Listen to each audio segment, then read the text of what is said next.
Let's get into this last topic here before we do some other stuff. It's been a light week, but we're a music hip hop podcast, and we dig deep because that's what we do. Yes, sir. We do things. So on Digging the Greats, it's a podcast. We've actually referenced some of his stuff in the past. The ramifications of AI on art, music, and the youth were discussed. And in this particular clip, he shares a clip of Suno AI's owner saying that AI music essentially is here because people are bored making music, and the barrier for entry is too low because it takes too long to get good. I'm paraphrasing. You're gonna hear what he says exactly, but let's watch this clip where Digging the Greats breaks down why this mindset is, well, essentially stupid. It's really sad. The CEO of Suno AI, an AI music generation company. That is first and foremost giving everybody the joys of creating music. And this is a huge departure from how it is now. It's not really enjoyable to make music now. People enjoy Why'd you say Suno. that? I just got to pause and say he's an idiot. He's a complete idiot. He's the owner of Suno AI, one of these AI music companies. Yeah, he would say that. It takes a lot of time. It takes a lot of practice. Yeah. You need to get really good at an instrument or really good at a piece of production software. Yeah. And the majority of people don't enjoy the majority of the time they spend making. Yeah, people that aren't musicians and don't belong to be able to do it. Yeah, he sounds like somebody who needs AI to replace his job because he doesn't want to do his job.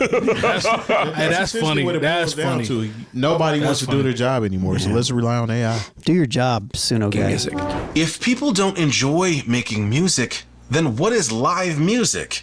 Torture for musicians? The reason teachers and parents are worried about students using ChatGPT to write essays isn't about the homework. It's because they won't be able to write. And writing is a fantastic tool for thinking and figuring out what you want to say. The reason musicians are mad about AI-generated music is because they want to go through the process of creating it. Writing and producing and performing music is a process of wrestling with an idea, figuring out what it is that you want to say.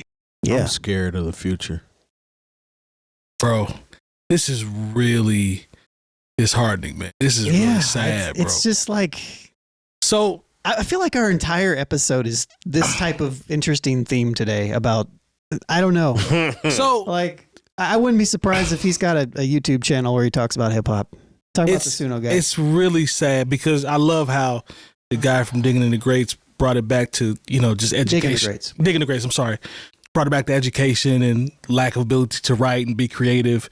I thought that was dope when I initially watched the video, but the AI guy is just lost, man. I don't think he realized what he was saying in the moment. He couldn't have. Not the way he was so open about what he said. There's no way he understood the magnitude of what he was saying in the moment. I think it goes down to this interesting conversation that we've had many times about how people just do not value art.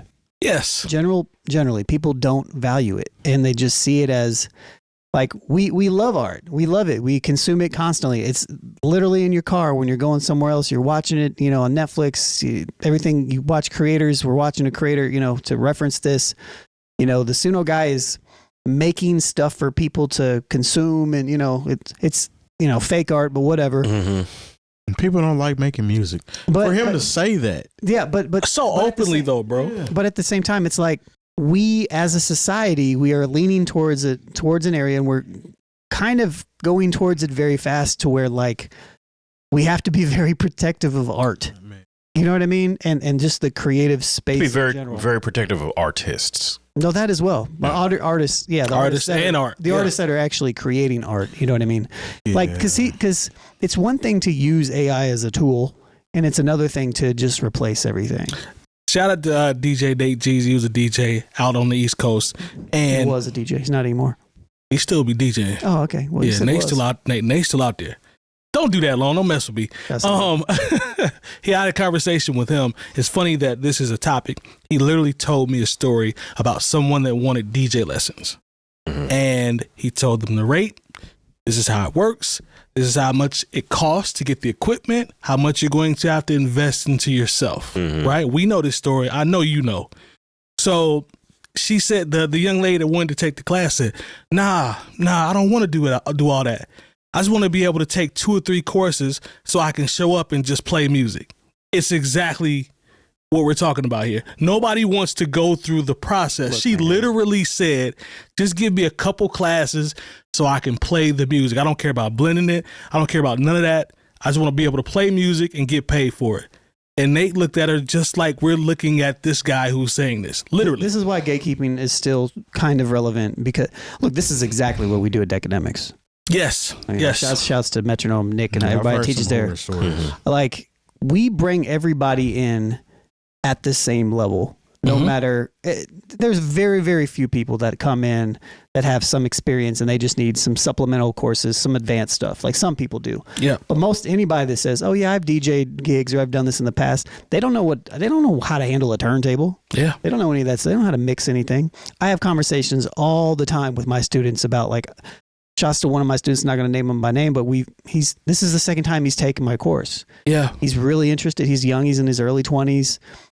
And he's really trying to get it, but he's really struggling with this idea of, like, I want to be able to do stuff right now. And I'm like, bruh, you just have to, like, embrace the suck, man. You have to, like, you have to embrace being just ass for a while. Yeah. Because if you don't, you're going to, like, when I tell people my story about how it took me 5 years to get somewhat reasonably decent. Oh, man. And I was practicing all the time. Like, none of my students have ever been that bad for as long as I was. You know what I mean? And it's like, and I don't expect them to, but at the same time, like, you have to go through the process. Like, you have to go through the process of learning something, because if you don't, it's just like he said about writing. If you don't learn how to write in all the ways that great writers write, then you're not going to know how to write. And it's the same thing with music. Like, I can't teach, like, if you want to come to my class and you want to be a producer, but you just want me to show you how to drag some sounds in from Splice and a couple drum breaks, that's not producing. I'm sorry. This isn't the class for you. It's not. This is not the class for and you. So, but it's like teaching the culture around wanting to learn, you know, like, and wanting to, like, actually be the thing as opposed to just moonlight as the thing. And those are This is a different problem things. for the future, man. Yeah. Like I said, I'm really scared. Yes. Because what this guy, he's a salesman at the end of the day. He's trying to sell his product. Yep. So he wants people to think that music is boring and nobody wants to do it anymore, which is a lie. Yeah, that's Because cap. music moves people. You know what I'm saying? So if people didn't want to make music anymore, why would they want to listen to it? True. I mean, it kind of goes hand in hand. Like, we're creating robots. We're turning humans into robots. You're being so reliant on a technology to do everything for you versus actually having an interest in it. And I'm not speaking about everybody, because I don't think it hasn't taken a hold of everyone quite yet, as far as all of the things, all the arts, all of, you know what I'm saying? But to his point, people are using ChatGPT to write papers and not using any brain work. And I can attest to being somebody that used the 90s version of AI, which was Cliff Notes, Yes. which didn't give you all the shit. You still had to write it. Yeah. You know what I'm saying? You still had to write it. You still had to ask somebody, what do you think? You know what I'm saying? You had to kind of converse to cheat your way through that paper, essentially, if you didn't read it. ChatGPT literally just consumes everything on the net and puts it out for you. You go in there and change some words, and that's it. Turn it in. I don't know if they've gotten to the point where they can tell that it's ChatGPT papers. I think I would so. love to find to out. a degree. That I think there's some, you can run it through something and it can look for, like, AI writing or something. I don't know how accurate it is, but Okay. Yeah, this whole AI That's thing dope. taking over everything is very scary. And I don't necessarily like it. Like, I like it for certain uses. yeah. But when he starts talking about nobody likes music or nobody wants to create music, that's just weird to me. Well, I mean, people get get it. into things for the wrong reasons. Yeah, that's the thing. You know, look, I, once again, being the oldest of the new old heads, I'm going to reference something that probably people have no idea what it is. Well, on the show, Different Strokes, Yes. back in the day, Arnold wanted to impress this girl by being in a band. And he said he could play the saxophone, but he couldn't. But, of course, since, you know, Mr. Drummond had that money, Clarence Clemens from the E Street Band came on and would give him lessons. And he said, if I practice really hard every day for a week, how good could I be? And it's like, you're gonna stink. Yeah. Because you can't get good at playing the saxophone in a week. And once again, the support now, someone would be like, all right, well, if I can't get good playing saxophone in a week, then I'm not going to try. Everything. It's just like, what do you mean I can't take 2 classes, get a controller, and I can't play my high school dance after 2 lessons? Yeah. Well, why would I want to do this? That's actually was one of his in this video, which is a really great video. He referenced it. I think it was part 3 was like a try hard. He was like, I'm okay with being called a try hard because I try hard at the things that I like. Yeah. And you're supposed to. And that's, it's just, we've talked about this like a handful of weeks ago too, about like this whole idea about trying not being cool anymore. Yeah. And it's like, no, like you have to realize, you have to know within yourself, if I'm not ready to step out in front of people. You know what I'm saying? There's things that I'm doing right now that nobody knows because I'm not comfortable with letting you see what I'm doing. Right. Until I'm to that level to where it's up to par without a cheat code, so to speak. You know what I'm saying? I'm just not built like that. And I'm hoping, I think this story is making me wonder how many people are built like that. Right. To where they want to use these tools just to parade around like they actually are this. I just tell people, hey man, the podcast was not this good 350 episodes ago. Right. I still hear people like, man, I think I should do a podcast. And I want to say, do you want to do it because you think there's going to be some instant gratification and you're going to be able to, you think Coca-Cola and Mercedes-Benz are going to sponsor your podcast after 3 episodes? Or do you want to do this because you actually have something to say and you have the want to do better? Yeah. Because like when you start out, why? Because when you start out, it's even like I listened to, you guys did episodes, because like I said, I wasn't on from the very beginning for people who haven't been with us for this whole ride. I listened to the episodes that you guys didn't even put out. Yeah. Oh, right. Yeah. Yeah. We did like 8 of them. Yeah, exactly. So it was a thing to where like, there are people who just think I'm going to turn on the microphone and it's going to be magic. And it's like, no, like y'all did 8 episodes that nobody heard. And even our first like 10 were still ass anyways. So. Yeah. And like, no, and that's real, because nobody wants to think that like what I'm putting out here, like if you automatically think you're going to be the Joe Budden podcast. Yeah, you can't do that with anything. Yeah. I mean, as I consider myself a professional DJ. Yes. There are sets that I've done out that I cannot stand. Like, I'm like, what the was that? Right. And there's people that will literally walk up to me like, man, that was dope. I'm like, no, it wasn't.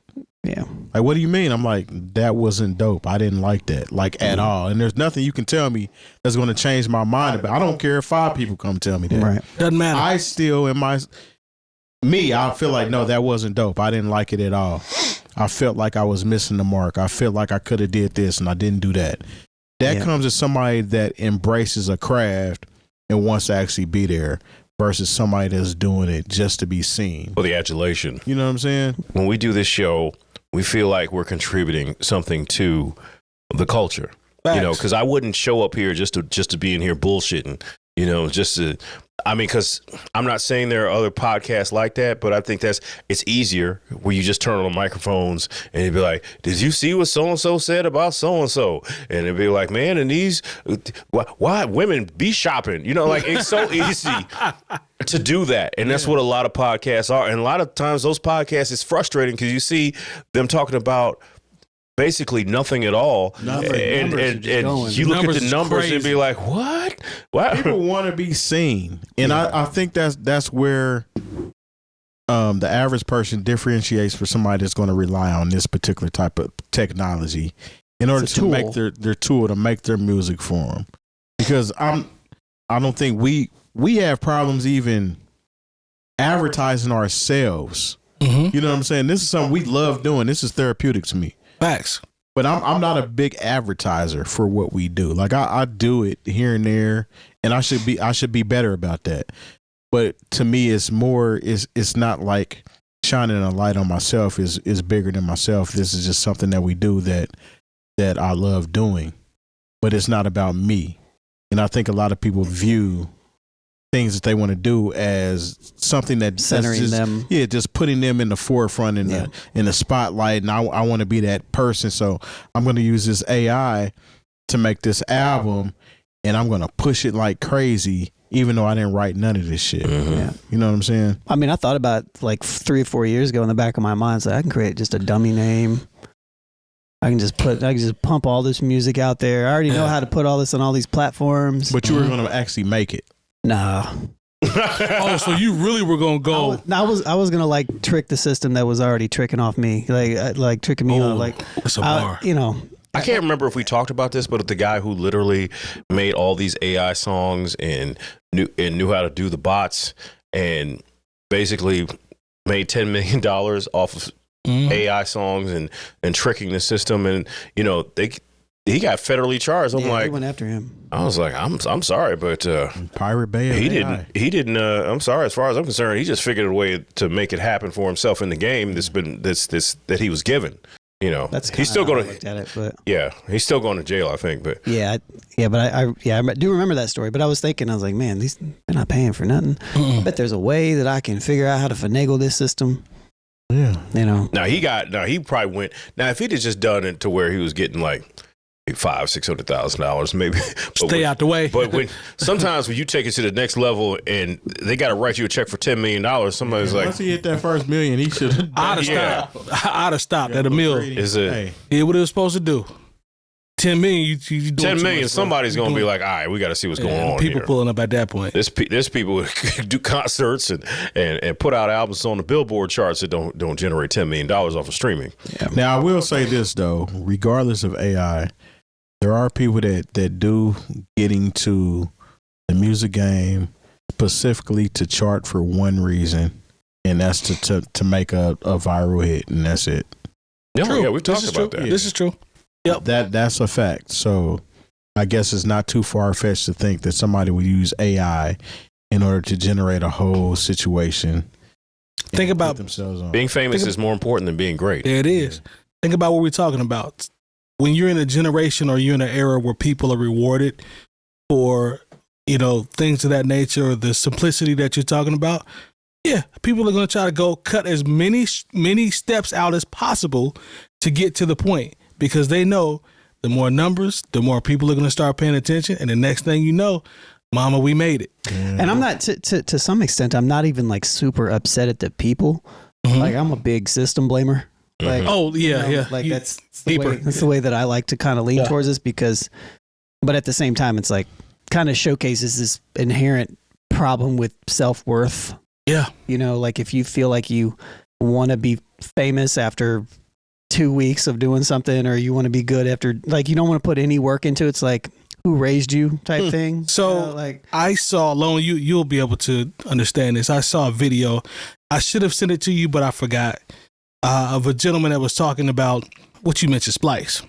And it was a producer conversation. And they were talking about how they were opposed. There was one person that was, I'm dragging and dropping, and we getting right to it.